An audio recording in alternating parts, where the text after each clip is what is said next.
Bismillah ar-Rahman ar-Rahim. Assalamu alaikum. Welcome back after a long gap. We had two Wednesdays off for one reason or another. Okay.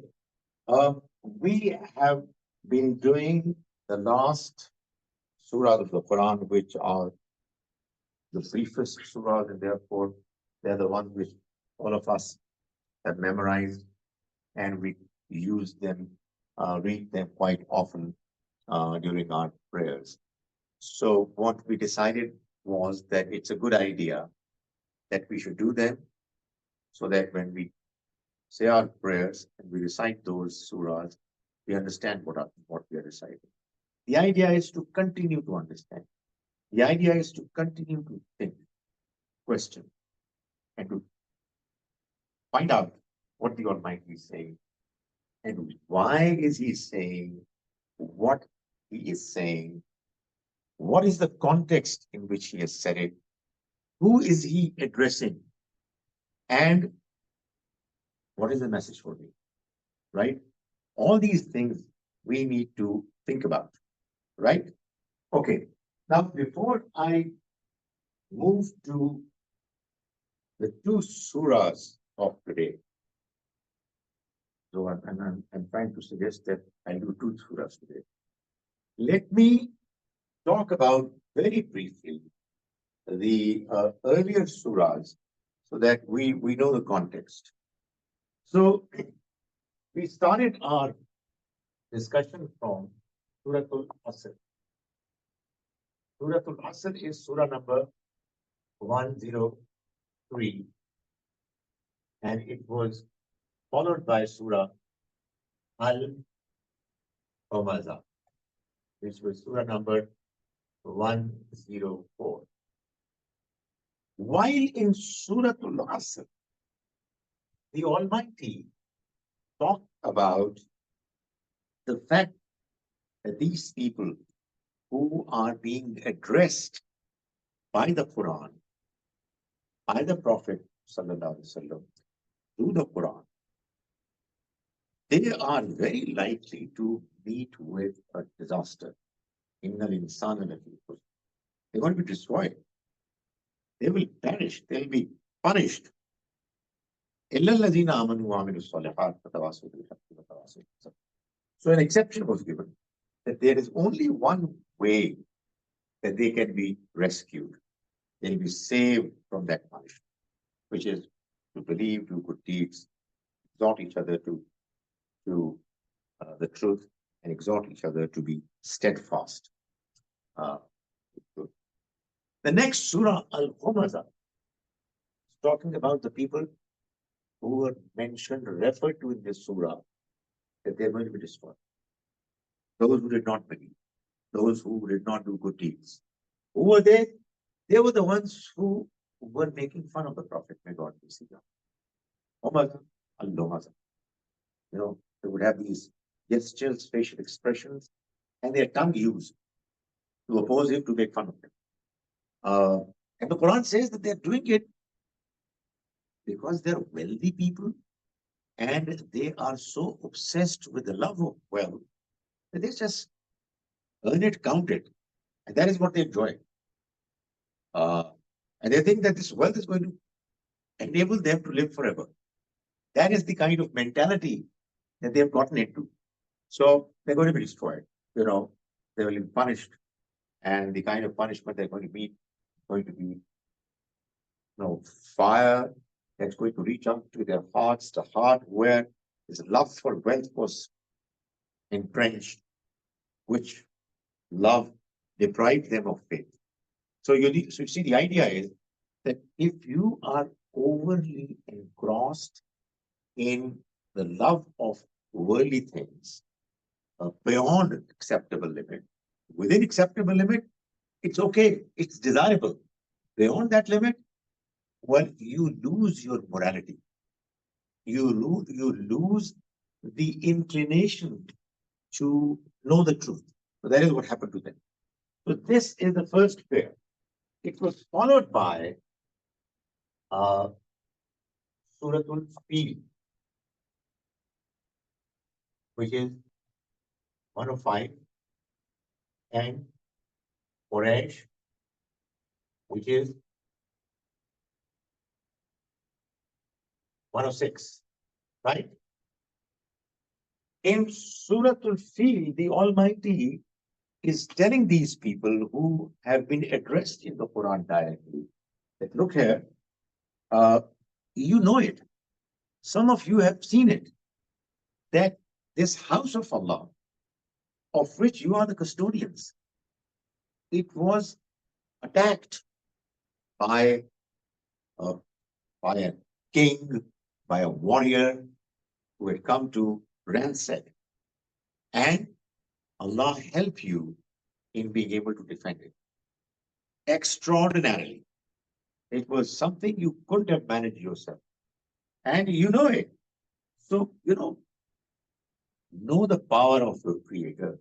Know the fact that this house is important. And you have been given a privilege to take care of it. The next surah, Quraysh, is directly addressing the people who were talked to in this surah.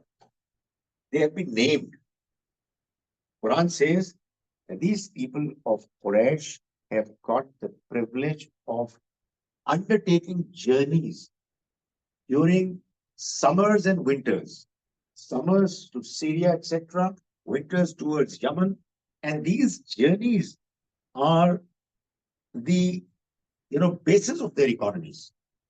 It's because of these journeys that they're able to trade, and as a result, they are able to have food, they're able to meet their needs. Food is scarce in their surroundings. أَطْعَمَهُم مِّن جُوعٍ. People are starving. These people are thriving simply because of this house. And whereas all around Mecca, in the Arabian Peninsula, there is insecurity. People are fighting with each other, killing each other. But these people of Quraysh, they get security because of the respect they enjoy, because they are the custodians of the house of God. So they should worship the Lord of this house. But they're not doing it, right? Now, then we move on to the next prayer, which was Al-Ma'un. Al-Ma'un. Surah number 107 and Al-Kawthar, which is Surah number 108. Now, in Surah Al-Ma'un, the Almighty is mentioning the fact that these people who were given the house of Allah to be custodians of, to take care of, they are the ones who, instead of taking care of the orphans, they're pushing them. They say their prayers, but they're just showing off. And they're so mean that, because of their love for wealth, they become so niggardly that even if somebody needs some item of ordinary value, they're not prepared to give it. So, curse me, right? Who are these people? The same people who were talked about here, who were mentioned here, who were reminded of this historical incident, who were addressed here. And now the Almighty is saying that they are no good. These people have become evil people. Instead of becoming real good, genuinely good humans who would help others, they are indulged in the kind of activities. Their behavior is such that it seems that they reject the day of judgment. They don't believe it. So this is mentioned. Now, there comes this surah that we did the last, which is Al-Kawthar. The Almighty is saying, we have given you this place, which is Al-Kawthar. Goodness, blessings, plenty. That is the house of Allah. So in other words, the Almighty is talking about the fact that the people of Quraysh who had become evil, who had rejected the message, they are not believing, they are now declared undeserving, ineligible to continue to be the custodians of the house of Allah. Therefore, O Prophet, Inna Atayna al-Kawthar, we have given you Al-Kawthar, this house, which is, blessings of the Almighty. They are plenty, in abundance. We have given you means we have decided to give. It is only a matter of time. It's going to be given to you. It's a Meccan surah, but it is actually talking about the Almighty's decision that it is going to happen. So when you get the house, when it is in your custody, don't do what the earlier people were doing. So you pray to your Lord, unlike the other people. These people of Quraysh were praying to statues, idols, false gods. You pray to your Lord, one help, and make animal sacrifice for him alone. In Nashaniaka, all of these enemies of yours who rejected your faith, rejected your message, and were not interested in what you are inviting them towards, they are going to be wiped off, obliterated. All of them. They'll disappear. Right? And now comes today's surah, Al-Kafirun, the first of the two surahs. Al-Kafirun. The interesting thing is that we know this word kafir, but it is only in this surah and nowhere else that the Almighty has addressed the people who committed kufr as Ya ayyuhal kafirun, has never addressed them directly, except in this surah. You know why? Because these people, at the time when the surah was revealed, after the earlier surahs were revealed, they had reached a stage wherein they were declared kafirs by the Almighty. And I talked about who a kafir is. Talked about who a kafir is. So let's revise what we discussed. Who is a kafir? Someone who like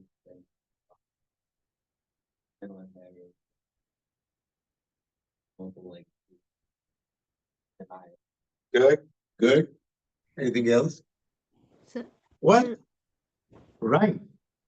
The fact is that it's a denial of all prophets, and therefore the last prophet as well. There's somebody who wants to say from here. I think somebody. Yeah. What do you want to say, please? so I was just telling, describing kafir, like. Right. Want to say something about it? I think the person who reject the invitation of Islam, it's a kafir, I think.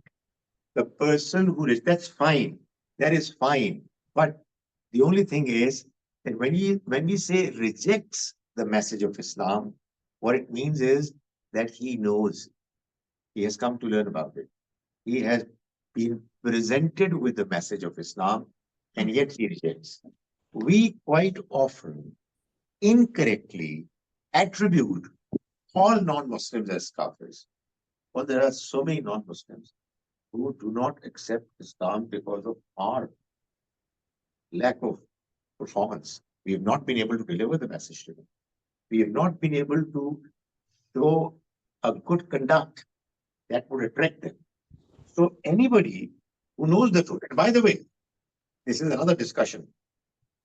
Why is Allah upset, annoyed with people who reject the message of Allah? Because the message of Allah is the truth, and the truth becomes clear. You know what the implication is? The implication is that any truth, whatever truth you come across, You have to accept or no? Am I saying something wrong? Allah gets upset at the fact that an individual comes to learn about a truth. He knows it. And he says, I'm not going to accept it. So that is what makes the Almighty annoyed. Therefore, if we believers, we claim that we are Muslims, we are believers, we must make sure that whatever truth is there around us, we should accept it. And for that, we must make sure that we listen to others. We see what's happening. We open our eyes. We open our minds. You get the point? Right? Okay. Now, this surah is addressing the kuffar directly. You know why? Because the stage has come now when they can be declared as kafir. Before this stage came, they were still in the process of thinking. They still had chance. A man as important in the history of Islam as Umar Raziyallahu anhu took 6 years. And then he believed, then he converted. Others converted later. So the Quran here is addressing the people who had gone to a stage wherein they were not likely to return. There were no chances that they are going to believe. So the Quran says, قُلْ يَا أَيُّهَا الْكَافِرُونَ. Qul, say, Ya ayyuha, O you who al-kafirun, who have disbelieved. This is, as I said, the only passage in the Quran wherein kuffar has been addressed directly. Nowhere else you will find it. Why? Because this surah, when it was revealed, the people of Quraysh who had rejected the message of the Almighty coming through to them from the Prophet who was a part of them, it had become so very clear that there was no chance for any good individual to reject it. And they, as a group, rejected it. So that's where it starts from. Then it says, La abud, qul ya ayyuhal kafirun. O you who have disbelieved. Right? La abudu mat abudu. La abudu. I am not going to worship abudu mat abudu. Whom you worship. That is, you have been worshipping false gods, statues, idols, who are your own concoction. You have created them. I'm not going to do it. I believe in one God. And the ones you are worshipping, I'm not going to worship. Wala antum abiduna ma abud. Wala antum. I think it's not going to write anymore. I have it in my car. You'll find somewhere, inshallah.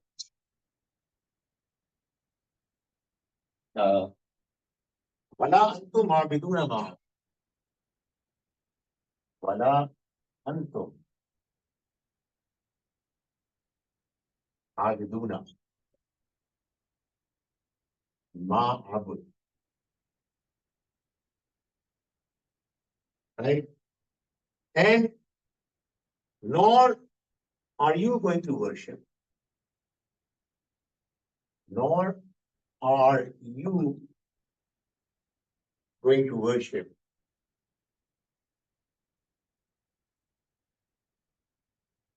ma'abud,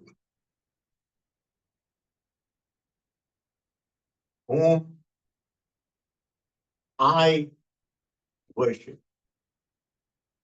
That is, there is no chance that I'm going to worship those whom you worship. And there is no chance that you are going to worship the one I am worshiping. This is a declaration on the part of the Almighty that I am saying with authority and on the basis of my complete, perfect knowledge that the way you are behaving, there is no chance that you are going to worship the God that I worship. Because, if somebody is worshiping Allah, but also worshiping others besides Allah, it actually is not worship of the Almighty. He does not accept any worship except the one which is exclusively for him. If partners are assigned to him and he is worshipped along with other partners, then he says, "Wala antum aabiduna ma." You do not worship. You are not going to worship whom I worship, right? This is something important and serious. We cannot pray to, we cannot seek help and assistance from anyone other than Allah, the one and the only. So if somebody is praying to Allah, somebody is praying to somebody else too, is not actually praying to Allah, not worshipping Allah. You might say that, well, we Muslims pray to Allah. No, that's not the case. There are unfortunately Muslims who pray to Allah and they pray to people who are dead. They go to graves, tombs, and they pray to them as well. Seek help from them as well. We cannot seek help from anyone except Allah. When we seek help from each other, when we ask somebody for help who is alive, it's a different matter. There is something on the in between the two seats. There's a act. No, Your wallet is there. but one more trip, and inshallah, I didn't. you'll be. No, please. There's nothing serious about it. Well, it's good. He was so respectful to my wallet that he didn't touch it.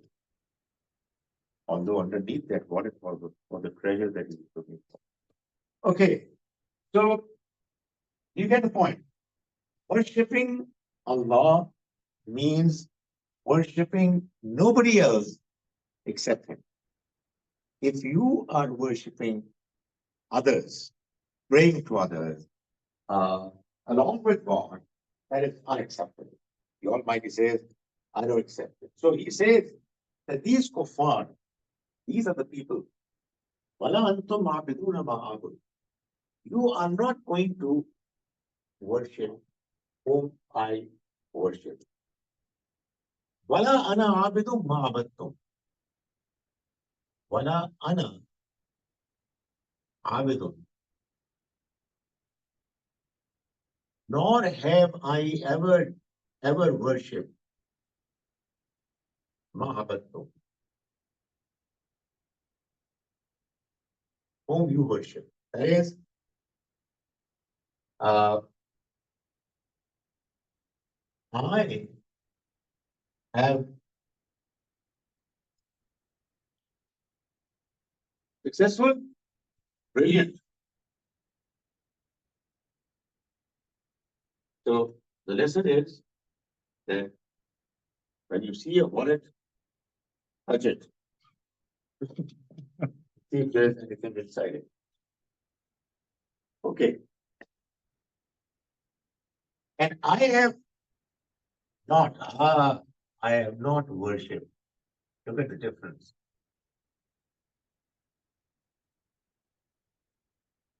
I have not worshipped whom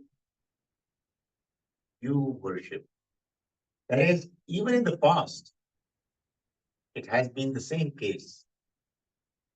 You worship gods whom I never worship. And nor is it in your case. And we repeat this verse, وَلَا أَنْتُمْ عَابِدُونَ مَا أَعْبُدُ. It is what? That he is this one.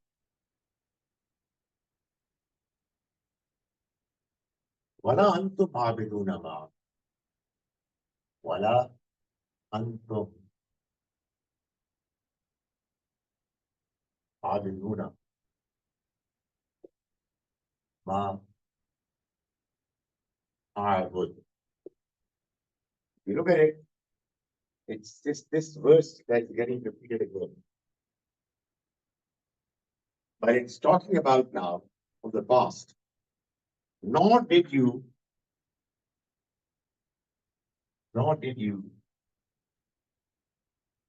worship, nor did you worship the one I worship. Right?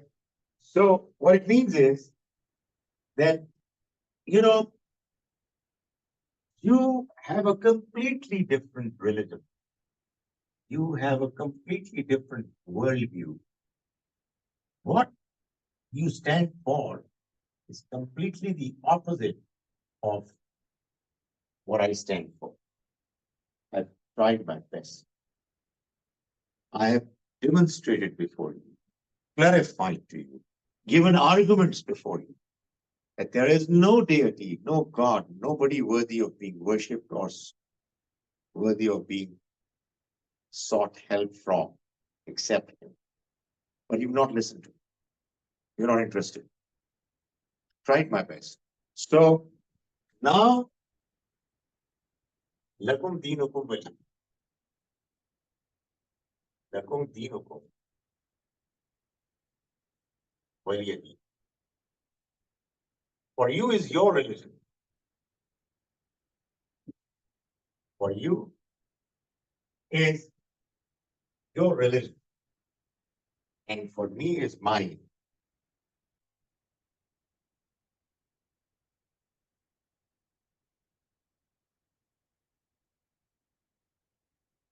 Waliya, and for me is mine. That is my religion. Deen, towards the end, has this kasra, what we call zair. Really means dini, my religion. Right? It's lakum dinukum. For you is your religion, waliya. And for me is deen, dini. But instead of dini, it's just kasra, zair, right? My religion. That is, this statement, there are many people who quote this statement and mean by it something different from what it says. You see, quite often people, in order to help Muslims and non-Muslims realize that Allah doesn't force anyone to change religion. And we are accommodating. We are, as far as religion is concerned, not insisting that everybody should have the same religion. And they quote this verse. For you is your religion, for me is my religion. What are we fighting for? Now, that's not the meanings. How can these be the meanings? If you look at the entire surah, if the meanings of this verse is that, okay, why are we fighting? What is the problem? You follow your religion, I follow my religion. It would be an anticlimax. In the earlier part of the surah, the Almighty is making a very firm, clear statement. I have never worshipped whom you worship. You never worshipped whom I worship. Nor am I going to ever worship whom you worship. Nor are you going to worship whom I worship. Okay, let's make a compromise. You do your religion, I do my religion. No, that's not what it says. What it says is, I have got nothing to do with you now. Go, take your religion. For you is your religion, and for me is my religion. Be absolutely clear that I've informed you very clearly about the fact that your religion is wrong. You still want to adhere to it, follow it, go and wait for the result. That is what the tone is. It's not a compromising tone. It's a threatening tone. It says, the tone says, it's parting of ways. No compromise is possible between you and us, you and me. Right? That is what Surah Al-Kafirun is. Now, I have been talking about it over and over again. Inshallah, when we continue to study the Quran, you will hear from me this mention again and again that the Almighty sent His messengers and enabled them to ultimately cause those who were against them to be defeated, to be punished, to be subjugated. That is always the case when messengers come, right? Messengers come, they deliver the message of Allah, and after the message is clearly delivered, there comes a time which only Allah can decide, when the disbelievers are destroyed, they are punished, right? When does that time come? When the message is so very clearly delivered that people are declared kafir. It's declared that now they are not going to return. They're not going to accept. They're gone cases, right? When that declaration is made, after that, God's punishment comes. God's punishment takes two forms. It comes as a punishment for the disbelievers and as a victory, success for the believers. There are two parties, those who are believers and those who are disbelievers. Believers are led by the messenger. They deliver the message. They keep doing it patiently, intelligently, sympathetically.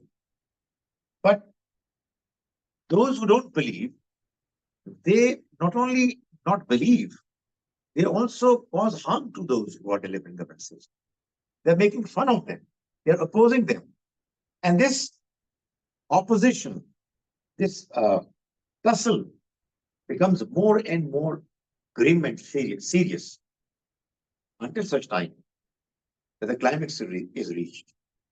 So this surah is the surah of that climax, right?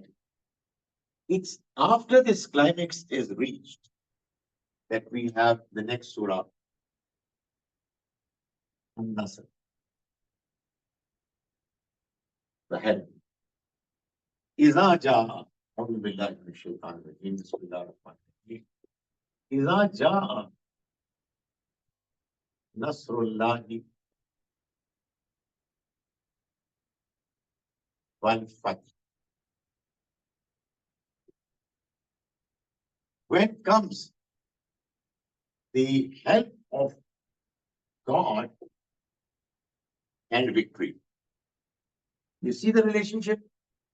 It is first that the enemies have been declared as kafirs because they have been presented with the message of the Almighty most clearly, and they have rejected it knowingly. When that climax is reached, then God's help comes. So that is what this surah is telling. That now that you reach the stage of Al-Kafirun, this is bound to come. But it's not mentioned in a way that it has already come. When it comes, so it is a prophecy. It is a good news. It is the mention of a reality that is going to take place in the future. So it says, إِذَا جَاءَ نَصْرُ اللَّهِ وَالْفَتْحُ. When when God's help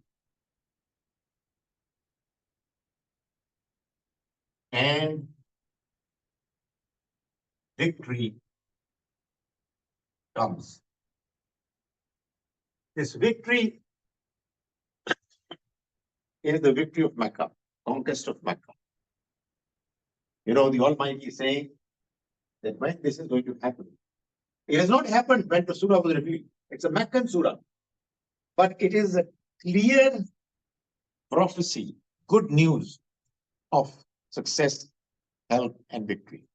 So the Almighty says, Iza ja, when comes Nasrullah, God's help, wal fath, and victory. And when it's going to come, Waraitan nas. Waraitan nas. And you see people. O Prophet, you see people. Yadkhuluna. Dakhala yadkhulu. Yadkhuluna. Entering. Entering what? Fi sabili. Fi dinillah. In the religion of Allah. The same religion. Lakum dinukum waliya deen. My religion. The Prophet's religion. Waraitan nas. And you see people. Yadkhuluna. Entering. Fi dinillah. Allah's, God's religion, afwaja.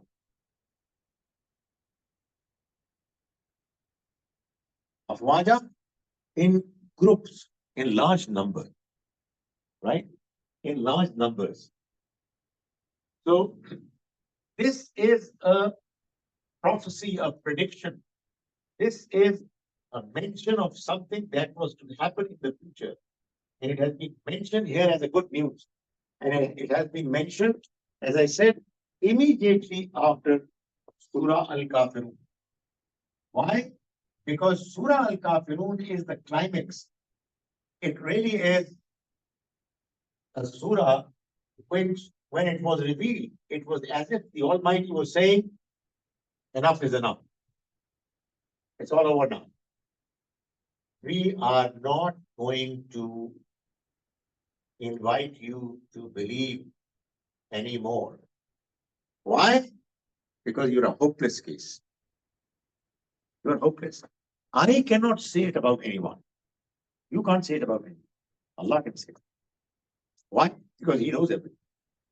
So He declared those people as kafirs, and after that declaration, He is giving this good news to the Prophet that, look here, it's going to be over. You have done your job admirably. These people have been given to understand and to know the truth, but they have rejected it. The invitation was to believe in one God, to accept Him as their only creator, sustainer, deity, the one who deserves to be worshipped, but they refused to accept this invitation. You know why people refuse it? Refuse the invitation? Because people are in love with, emotionally attached to the culture and tradition of their forefathers. They don't want change. Why? Why? It's a bias. How can I accept the fact that my father was wrong? Who are you to tell me? This is ignorance. I mean, I will pray for my father, but if he did something wrong, I'll accept it because I have to accept the truth. You see? So these people, because they were arrogant, they rejected it. To begin with, there is resistance in probably every human being, except for very few exceptionally good people. There is resistance. But then you gradually see, wait a minute, Islamic. I mean, he's right. This is what happened to, for instance, Khalid bin Walid. You know, after a certain while, for several years, he fought against Muslims. And then he said, wait a minute. I think it's very clear. I mean, the man is right. I'm going to Medina. I'm going to believe now. But there are people who are adamant They are inflexible. They don't want to accept the truth. That is what makes people so very evil in the eyes of God that they're going to be punished. You know that Allah would punish only those people, not those people who took wrong decisions, not those people who committed sins. Everybody's. But there are some people who take wrong decisions, have wrong understandings, and then they correct themselves. When, as and when they come to learn about it. But there are others who remain adamant, inflexible. They are the ones who deserve to be punished. Why? Because they got opportunities after opportunities.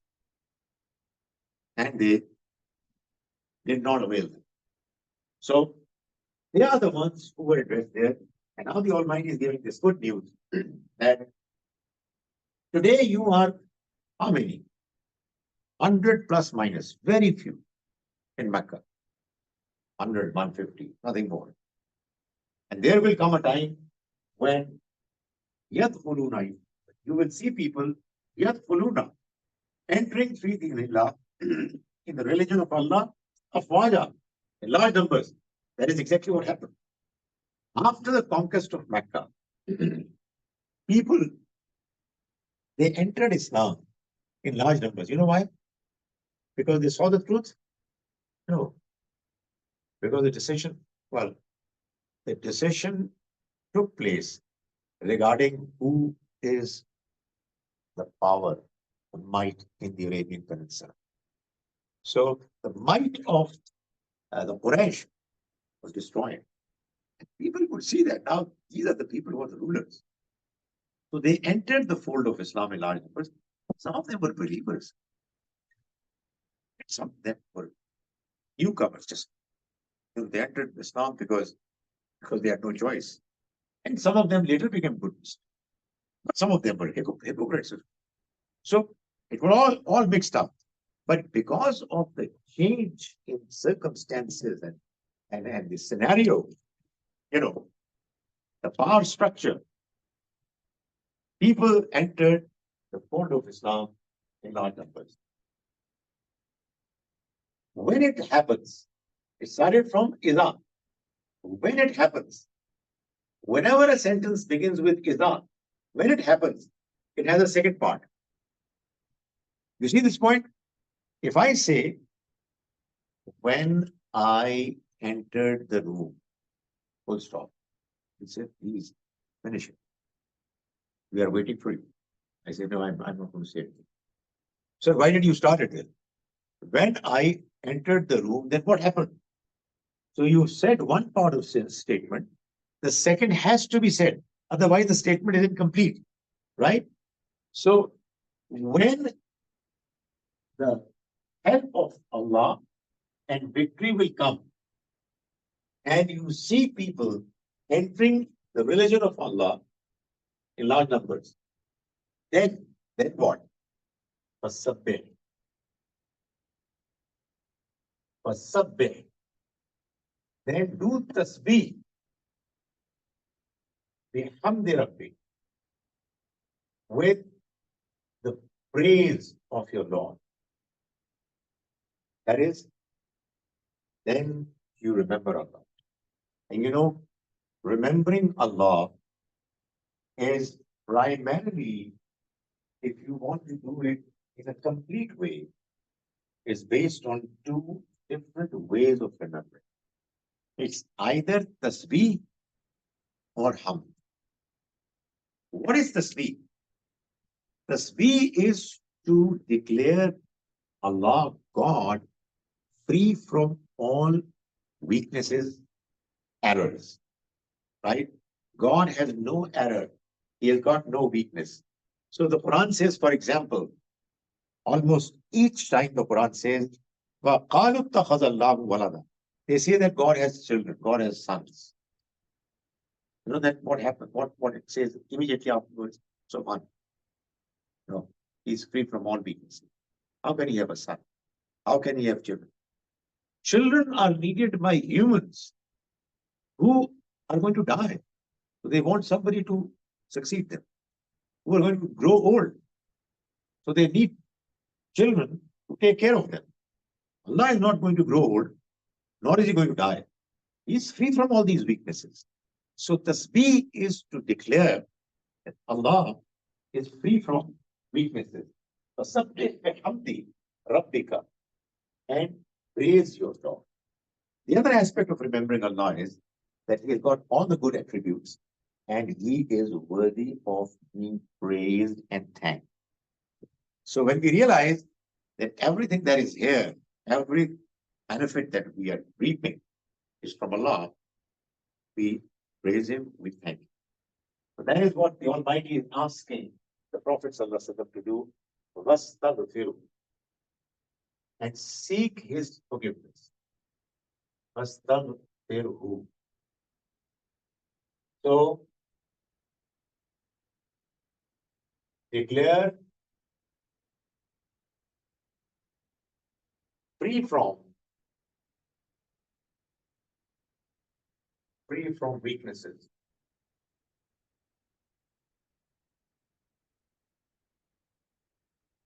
Your Lord, and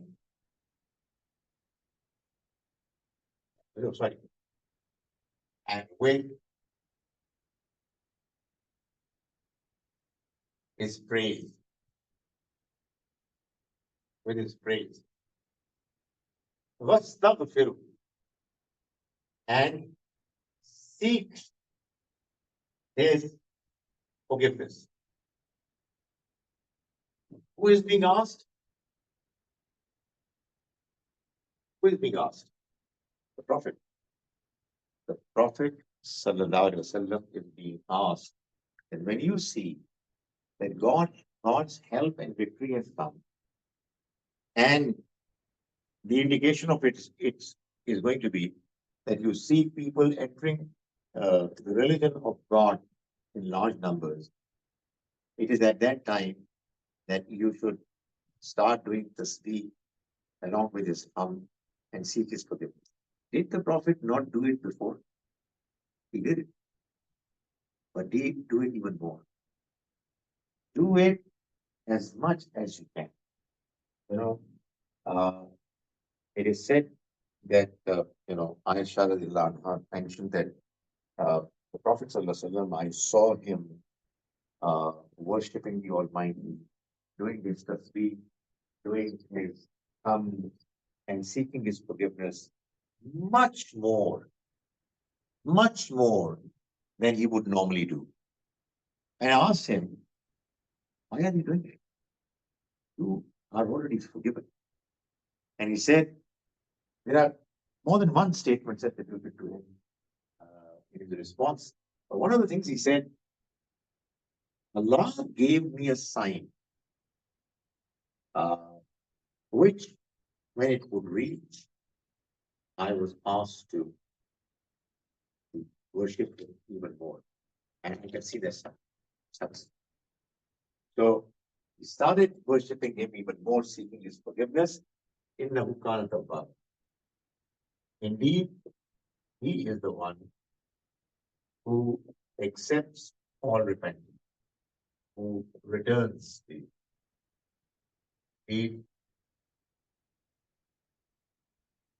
He is the one who accepts repentance.